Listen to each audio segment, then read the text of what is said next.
l'économiste sur i24 News. Merci d'être avec nous. Au programme aujourd'hui, l'élite de l'économie mondiale s'était donné rendez-vous à Brisbane en Australie. Des koalas, des eucalyptus et surtout des dossiers brûlants. Le G20 veut relancer la croissance mondiale et lutter contre l'évasion fiscale. Est-ce plus que des vœux pieux? Lionel Friedfeld sera avec nous. Et puis contraste et changement de décor, nous nous intéresserons au potentiel réel d'un nouveau partenariat entre le Pakistan et l'Afghanistan. Deux voisins dont la croissance et le développement sont minés, il faut le dire, par l'instabilité.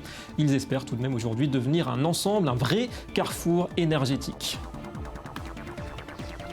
Voilà pour les titres et bienvenue à tous. On commence tout de suite par un petit tour du monde de l'actu économique avec d'abord ce réveil sans doute difficile pour les Japonais. C'est bien une récession qu'est en train de subir l'économie nippone. Le PIB recule de 0,4% au troisième trimestre après une chute au deuxième de 1,9%. Et c'est une surprise puisque les experts s'attendaient à un score de plus 0,5%.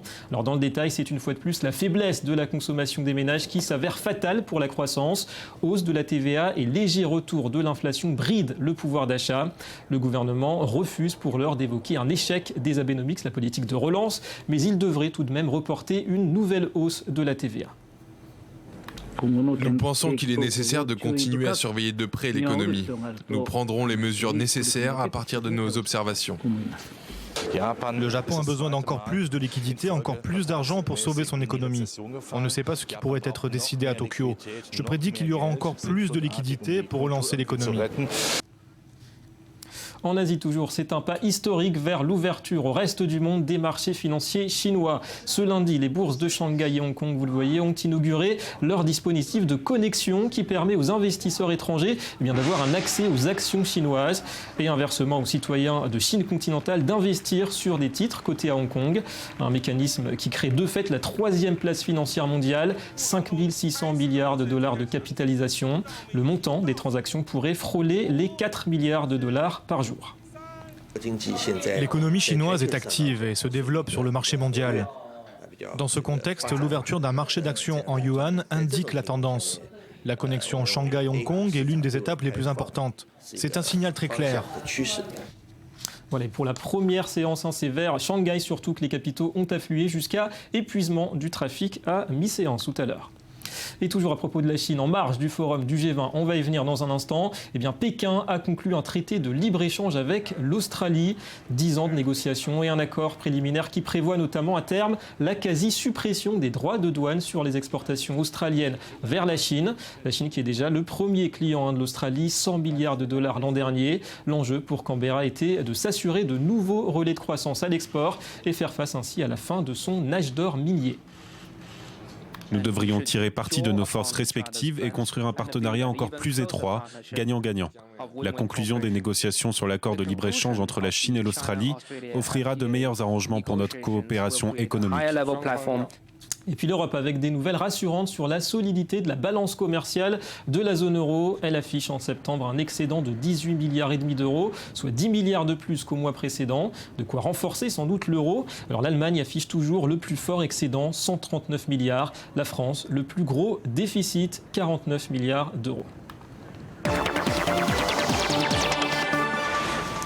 Et avant de parler du G20, un mot de l'économie israélienne. Première baisse du PIB en 5 ans, moins 0,4%, taux annuel au troisième trimestre. Alors comment expliquer cette contraction? En ligne avec nous depuis Jérusalem, l'économiste Jacques Bendellac, bonjour.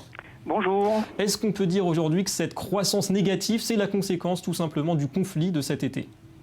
Oui, absolument. Un conflit qui a duré 50 jours, ce qui est beaucoup. 50 jours durant lesquels on a bien vu le consommateur israélien n'a pas consommé, l'entreprise n'a pas investi, les touristes ne sont pas arrivés.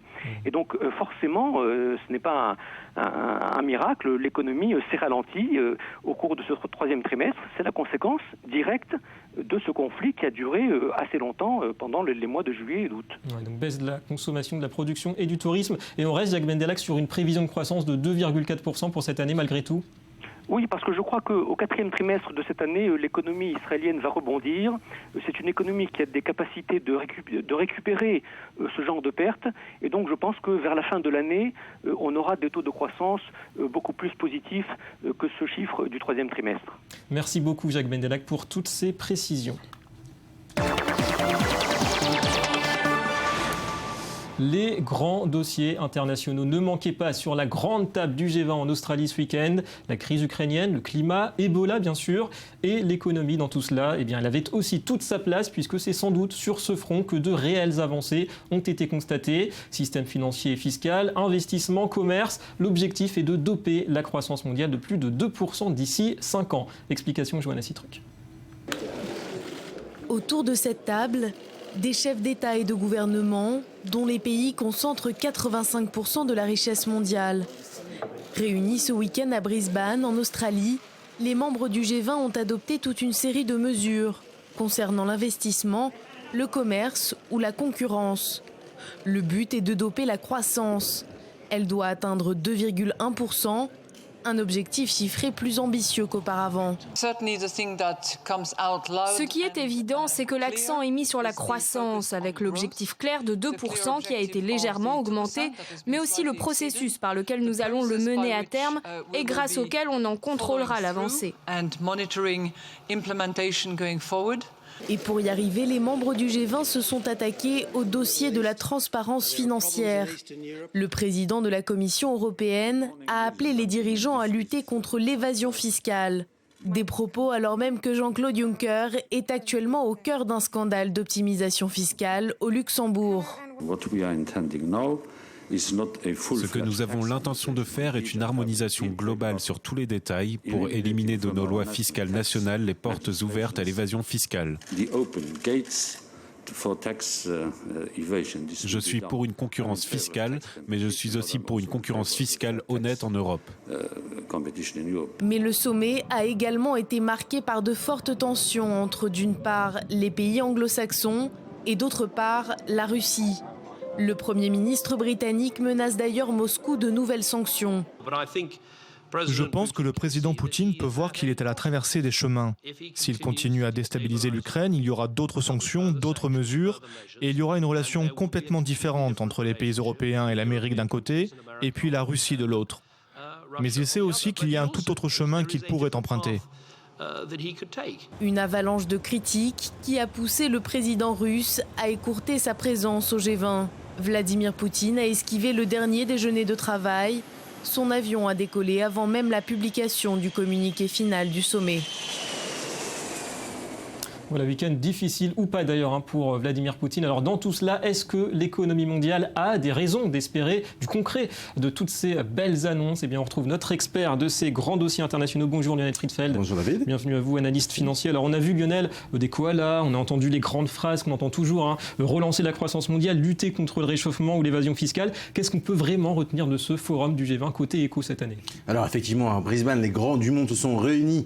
Alors effectivement, on ne va pas mentionner le problème entre la France et la Russie sur le Mistral, d'un point de vue économique, ou entre l'Ukraine et la Russie. D'un point de vue économique, il a été extrêmement productif, ce sommet du G20, à plusieurs raisons. Premièrement, sur la croissance, puisque les grandes nations du monde, qui représentent 85% de la richesse mondiale, ont décidé véritablement de jouer sur la croissance et de rajouter 2% de croissance en 2015. Vous y croyez ces chiffres? Alors, effectivement, puisqu'en fait, il va y avoir un certain nombre de mesures qui ont été prises.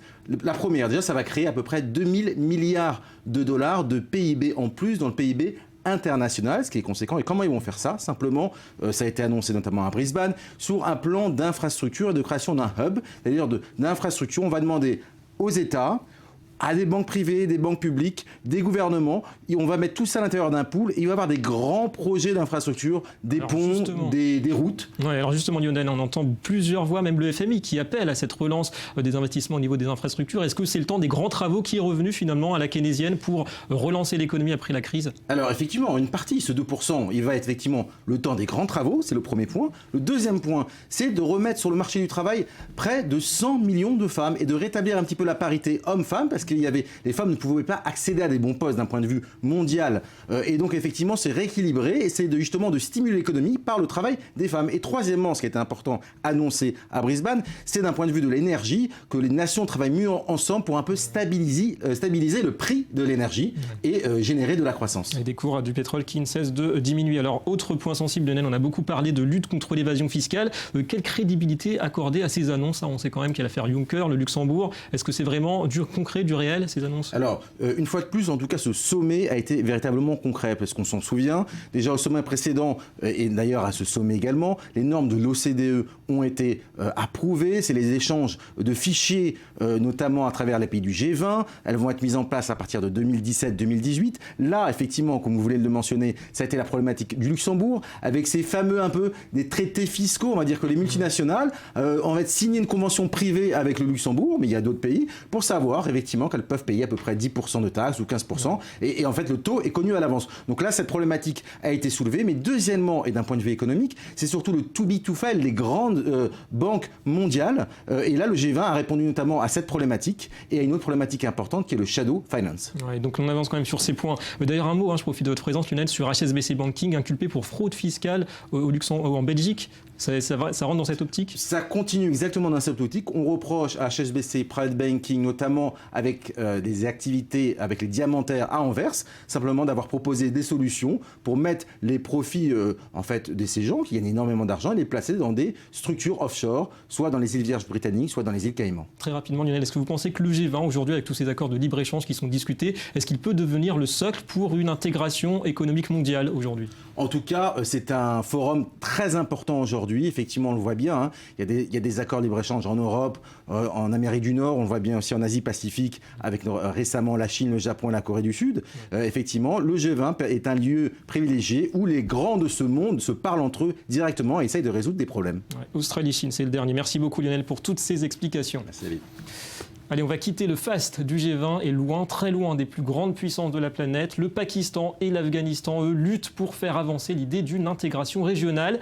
$1 300 de PIB par habitant pour le premier, 680 seulement pour le second. Mais les deux voisins pourraient désormais bien profiter davantage de leur positionnement géographique pour devenir un vrai carrefour énergétique entre l'Asie et le Moyen-Orient. Les grandes multinationales se manifestent déjà peu à peu. On voit ça avec Jonas Citruc. Une rencontre de 3 jours pour mettre un terme à 13 ans de différend. Le week-end dernier, le Pakistan et l'Afghanistan ont décidé d'enterrer la hache de guerre. Je veux saluer les énormes pas qui ont été faits ces derniers jours pour accomplir des progrès dans le domaine économique. Nous avons surpassé des obstacles vieux de 30 ans en 3 jours. Réunis à Islamabad, les premiers ministres des deux pays veulent miser sur leur collaboration économique pour tourner la page sur leur passé et surtout stabiliser la région. Car les troupes de l'OTAN doivent se retirer en décembre prochain. Nos deux pays font face à des défis incroyables, comprenant l'extrémisme et le terrorisme, un environnement sécuritaire précaire, des crimes transnationaux. Je suis convaincu que nous pouvons efficacement les affronter à travers une entreprise commune et des solutions communes. Et parmi ces solutions communes, le projet de ligne électrique Casamil et celui de gazoduc Tapi. Objectif : relier sur 1800 km les ressources énergétiques d'Asie centrale à l'Asie du Sud via l'Afghanistan. Les géants du secteur comme ExxonMobil, BP ou encore Total seraient déjà intéressés par la construction de cette autoroute du gaz dont la facture est évaluée à plus de 7,5 milliards de dollars. Nous avons réaffirmé notre résolution à forger un partenariat économique robuste, en étendant le commerce, promouvant l'investissement, améliorant les infrastructures, construisant des routes et des voies en chemin de fer et en améliorant la collaboration énergétique. Les deux ministres des Finances ont signé le document qui fait avancer la réalisation de cet objectif vital. Des projets de plus en plus concrets, à condition que l'insécurité, les talibans et non loin de là les djihadistes de l'État islamique ne menacent pas ces partenariats. Un pari aussi ambitieux que risqué, et c'est l'heure du Media Watch.